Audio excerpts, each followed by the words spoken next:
Shalom sahabat yang baik hati, salam sehat selalu bagi kita semuanya. Marilah kita bersatu dalam doa. Kasih karunia dan damai sejahtera dari Allah Bapa dan dari anaknya Tuhan Yesus Kristus kiranya menyertai kamu sekalian. Amin. Firman Tuhan bagi kita hari ini dari Zakaria 7 ayat 10. Janganlah menindas janda dan anak yatim, orang asing dan orang miskin, dan janganlah merancang kejahatan dalam hatimu terhadap masing-masing.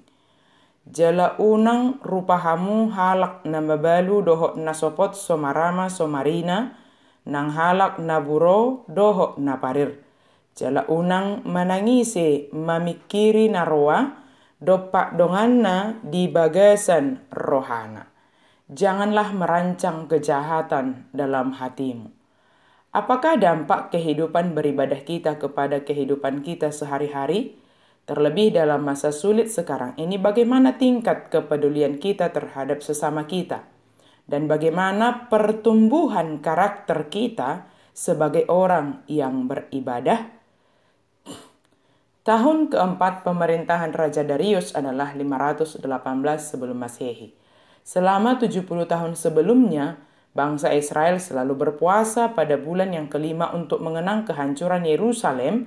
Karena Yerusalem telah dibangun kembali, mereka datang ke Bait Allah untuk bertanya apakah mereka harus melanjutkan puasa tahunan yang telah mereka lakukan sebelumnya. Allah tidak langsung menjawab pertanyaan mereka. Sebaliknya Allah memberitahu mereka bahwa tindakan keadilan dan kemurahan hati lebih penting daripada puasa yang mereka lakukan. Yang Allah kehendaki dari umatnya adalah keadilan sejati dalam hubungan mereka dan kemurahan serta belas kasihan kepada orang-orang lemah.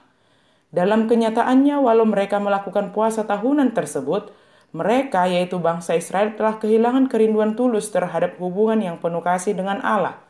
Zakaria memberitahu bahwa mereka selama itu berpuasa tanpa sikap pertobatan atau penyembahan yang benar. Mereka berpuasa dan meratap selama mereka berada di pembuangan tanpa berpikir mengenai Allah atau dosa-dosa mereka yang telah menyebabkan pembuangan itu terjadi. Ketika kita beribadah kepada Tuhan, baik ketika kita masih dapat bersekutu di gereja maupun beribadah dari tengah keluarga kita, apakah kita melakukan karena kebiasaan atau hanya sekedar dimotivasi untuk mendapatkan berkat-berkat selama kita hidup di dunia ini?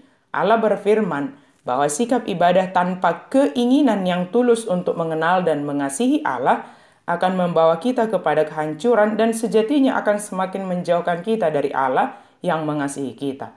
Tindakan kita seharusnya diterangi oleh apa yang kita dapatkan melalui ibadah kita. Sebagaimana firman Tuhan hari ini mengatakan supaya jangan menindas. Orang yang beribadah dengan tulus kepada Allah memiliki karakter yang bersifat membebaskan, menolong orang dari kesulitannya, bukan malah menindas. Janda dan anak yatim orang asing digambarkan seperti orang yang sedang dalam masalah atau kesulitan. Mereka membutuhkan orang di sekitarnya untuk menolong mereka dalam menghadapi kesulitannya. Kehadiran kita di tengah kehidupan mereka adalah kehadiran yang penuh dengan kemurahan hati dan belas kasihan sehingga mereka dapat tertolong dan terbebas dari kesulitan mereka. Kemurahan hati dan belas kasihan semua berasal dari hati. Jika di dalam hati merancang segala kejahatan, maka tentulah tindakan kejahatan itu akan timbul dan kelihatan melalui kehidupan kita sehari-hari dan nyata bagi semua orang tanpa terkecuali. Hati menjadi pusat yang memengaruhi pikiran, dan pikiran akan memerintah anggota tubuh untuk melakukan sesuai dengan pengaruh dari hati tersebut. Maka firman Tuhan katakan, janganlah merancang kejahatan dalam hatimu. Hal apa yang kita isi ke dalam hati kita, maka itulah yang akan keluar. Rancanglah segala yang baik di dalam hatimu. Dengan rancangan yang baik tersebut, maka akan menolong kita dalam bertindak sebagai orang yang bermurah hati dan berbelas kasih terhadap sesama kita. Zakaria telah menjelaskan bahwa mengeraskan hati hanya akan mendatangkan murka Allah bagi mereka, seperti yang telah pernah dilakukan oleh nenek moyang mereka. Namun mereka tetap mengeraskan hati mereka, tidak menghiraukan sedikit pun peringatan dari firman Tuhan, bersengaja melakukan hal-hal yang bertentangan dengan apa yang telah diperingatkan oleh Nabi.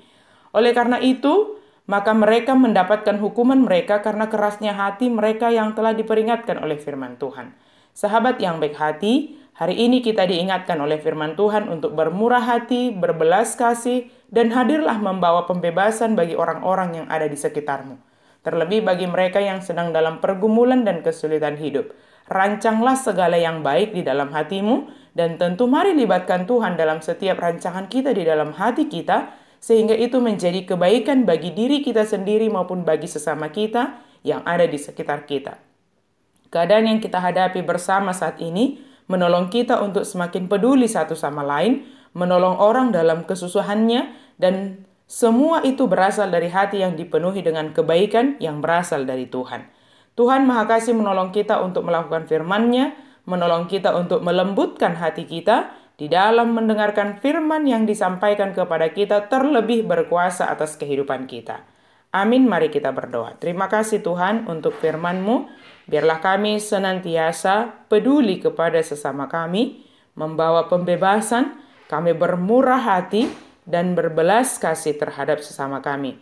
Tolong kami Tuhan untuk selalu mengisi hati dan pikiran kami dengan segala kebaikan-kebaikan yang berasal daripada Tuhan.